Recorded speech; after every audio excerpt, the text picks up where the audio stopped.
Assalamualaikum warahmatullahi wabarakatuh. Ketemu lagi dengan saya Arif Siono di podcast Polibara.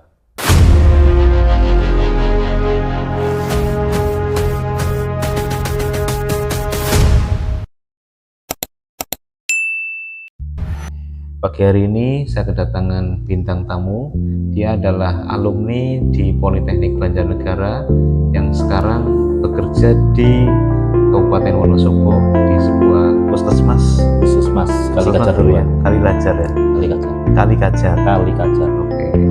Dan hari ini terima kasih Mas Ferdian ya. Iya, Panggilannya Ferdian ya Mas? Ferdi aja. Ferdi ya. Oke. Saya manggilnya Mas saja ya. Boleh Pak. Walaupun sekarang sudah alumni, sudah dewasa, tapi dipanggil Mas masih cocok lah. Nah, oke. Daripada Mbak.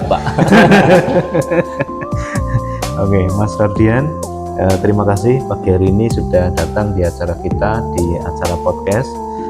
Nanti silahkan, kita pingin Mas Ferdian berbagi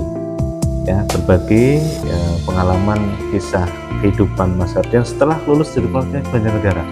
Ya, lulus tahun berapa ya Mas? Lulus tahun 2013 Pak. 2013 masuk 2010. 2010 masuk Politeknik Banjarnegara sebagai mahasiswa. Kesehatan lingkungan. Langsung lulus di 2013. Artinya nggak ada tunggakan, yang nggak ada masalah. Nggak ada Pak. Alhamdulillah Pak. Oke, lancar dan wisuda 2013. Oke, setelah lulus kemana Mas? Setelah lulus sempat bekerja Pak di lembaga keuangan swasta. Itu rentan waktu 2014 sampai 2017 Pak. Oke, artinya bekerja di lembaga keuangan Pak. Padahal di Politeknik sekolah di kesehatan ya, masuknya ya Pak ya. Ya itu Pak, apa ya Pak ya? Karena susahnya mencari pekerjaan ya Pak ya. Waktu itu. Oke.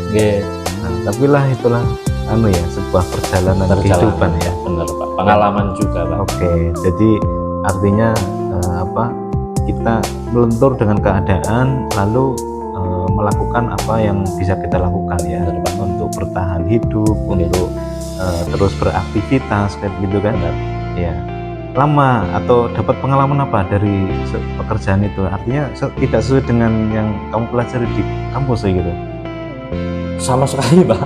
Benar-benar kayak kehidupan yang baru karena mau mulai dari nol dan basic saya kesehatan di situ.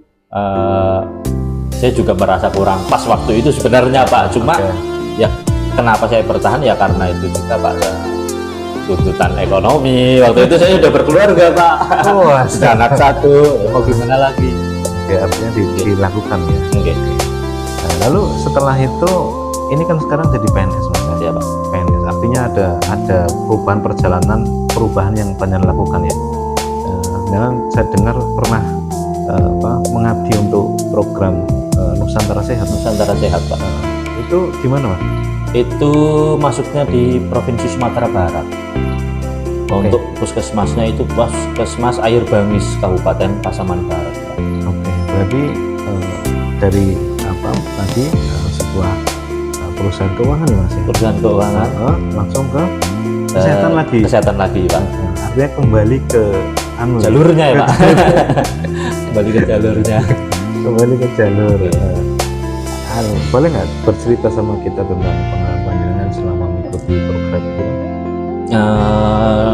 Mungkin dari awal ya Pak, dari saya daftar boleh. Boleh ya Pak ya. Nah, dari awal sebenarnya karena saya vakum itu kan cukup lama ya Pak di dunia kesehatan. Jadi 2013 sampai 2017 4 tahun Pak saya nggak update informasi tentang kesehatan apa. Terus tiba-tiba lihat nih postingan teman, ada alumni Politeknik juga Pak. Alumni Politeknik juga, dan dia sudah keterima duluan di Nusantara Sehat. Terus kayaknya seru juga nih. Maksudnya pengabdian, terus penempatannya juga di tempat-tempat yang agak ekstrim katakanlah ya. Itu karena jauh kan dari keluarga, terus agak tertarik di situ. Terus tanya istri, boleh nggak ikut ini? Udah nggak apa-apa. Terus izin orang tua juga dibolehkan ya, karena kalau orang tua memang pengennya yang satu jalur, maksudnya nggak mubazir Pak, kuliah di kesehatan masa nggak di kesehatan gitu loh. Nah itu kendala pertama di STR Pak. STR saya mati waktu itu Pak. Oh, STR saya mati dan kebetulan jenis kelaminnya saya perempuan. Oh, Mungkin karena ada nama bulannya ya Pak ya. Karena ada nama bulannya jadi STR saya perempuan. Nah itu harus rubah itu di Semarang waktu itu. Saya masih ngurus sendiri Pak. Ngurus sendiri sama istri ke sana. Benar-benar pengalaman terus. nggak ingat kembali lagi ke kampus kayak gitu ikut hukum lagi ya berarti ya atau hanya memperpanjang saja? Memperpanjang saja Pak. Waktu kayak itu saya nggak ikut hukum lagi. gitu. Oke, jadi hanya memperpanjang dan itu bisa bulan Oh gitu. Oke, waktu itu Oke. itu tahun 2017 itu. Nah, saya daftar. Nah, kebetulan STR saya itu jadi, saya langsung daftar. Alhamdulillah Pak, lolos. Walaupun apa ya Pak ya. Jadi kan memang ya karena yang saya bilang itu tadi Pak, saya vakum di dunia kesehatan udah lama. Jadi ketika tes itu pas wawancara, pas FGD for group discussion itu bahas tentang kesehatan, aduh ini apa nih gitu loh. Tapi yang penting kata teman saya, yang penting kamu harus pilih. Ketika nanti ada yang di suruh jadi ketua, kamu langsung ngatung. Jadi ketika itu ya. di FGD, siapa yang mau jadi ketua? Saya langsung angkat tangan Mbak. Atau resikonya apa, mau bahas tentang apa, saya langsung angkat tangan Mbak. Jadi nah mungkin ada jiwa leadershipnya di situ ya Pak ya. Langsung nunjuk diri sendiri ya. Iya Pak, bener Pak. Itu di FGD terus pas diwawancara juga terus itu yang kamu udah lama, maksudnya nggak di bidang kesehatan, apa masih bisa nanti di sana ya mungkin saya harus ulang lagi dari nol, tapi kan saya mau belajar Bu, intinya gitu kan pas wawancara. Nah, alhamdulillah terima Pak pemilihan ya. Iya karena Berapa bulan proses panjenengan pemberkasan sampai dengan berangkat ke Sumatera ya Mas? Sekitar Sumatera Pak, itu sekitar 3 atau 4 bulan Pak.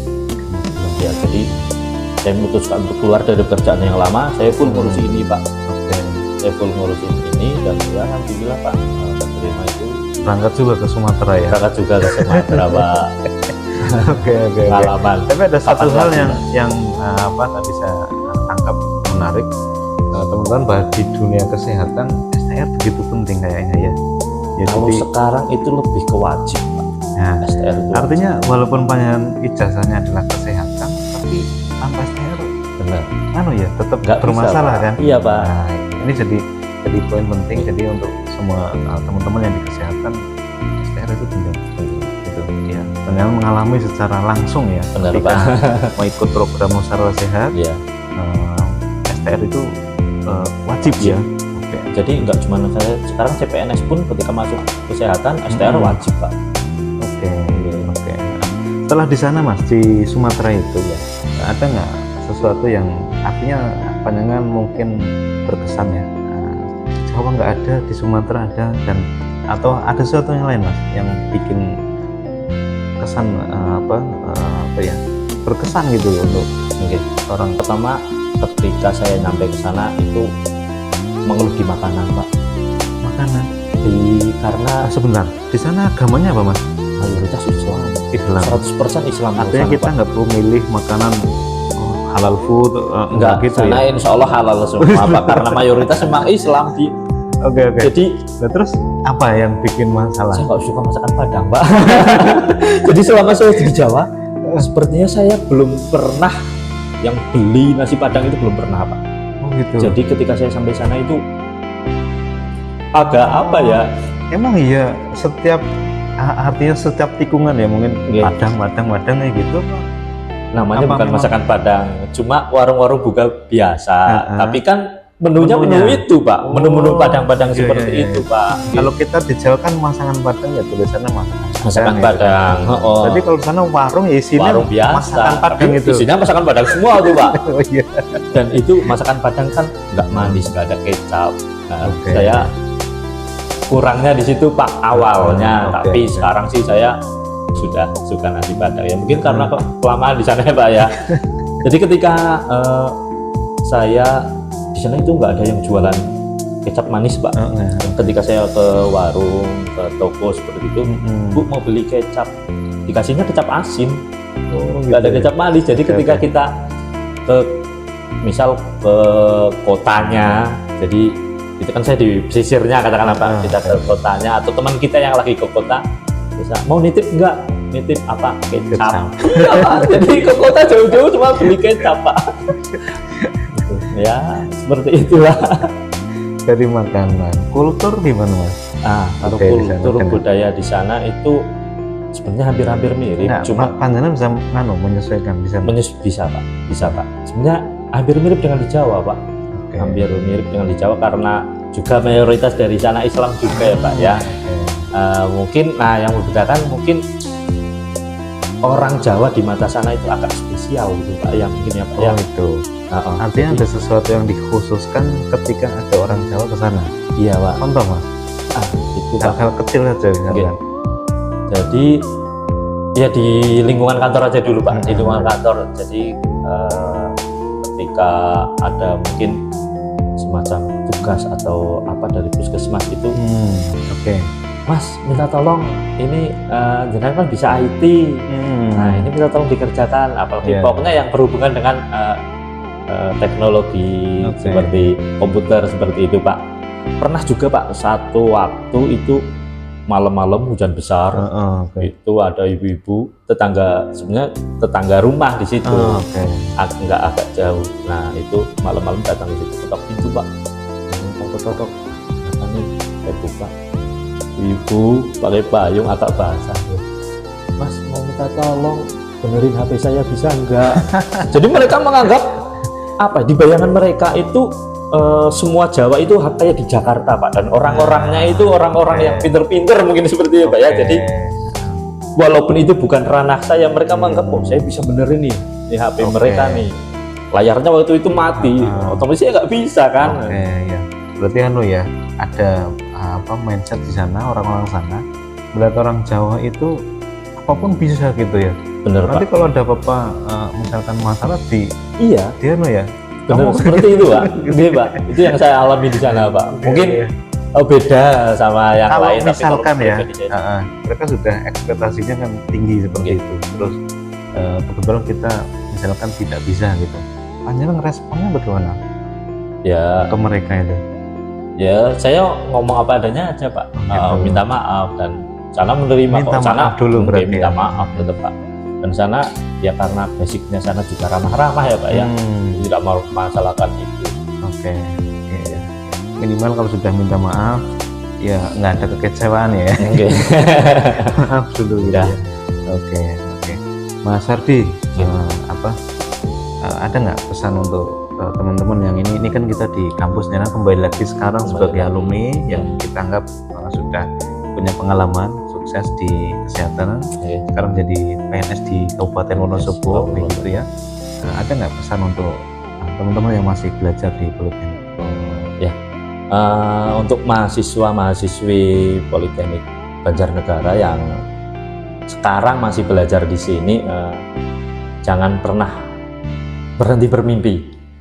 Jangan pernah berhenti bermimpi, jangan berkecil hati karena kamu kuliah di kampus ini, karena itu Pak, persaingan sekarang kan wah Artinya Oke. kampus tetaplah menjadi fasilitator yang penting ya bener Pak. menuju kesuksesan Iya, kita. benar. Termasuk panjenengan seperti itu Bener, ya. karena ya ilmu, pengalaman dan sebagainya memang yang pertama kali kita dapat itu ada di sini. Oke, luar biasa Mas Ferdi. Terima kasih sudah berbagi dengan kita. Ya, Sama-sama, mudah-mudahan Pak. panjenengan tambah sukses lagi, Amin. diberikan kesehatan panjenengan, keluarga, anak ya. Anak Oke. berapa sekarang? Anak dua Pak. Anak dua. Alhamdulillah. Ya mudah-mudahan diberikan kesehatan, bisa meneruskan nanti pengorbanan panjenengan di kesehatan. Siapa? Seperti itu ya. Teman-teman, seperti itu mudah-mudahan bisa memberikan manfaat. Sampai ketemu lagi di podcast kita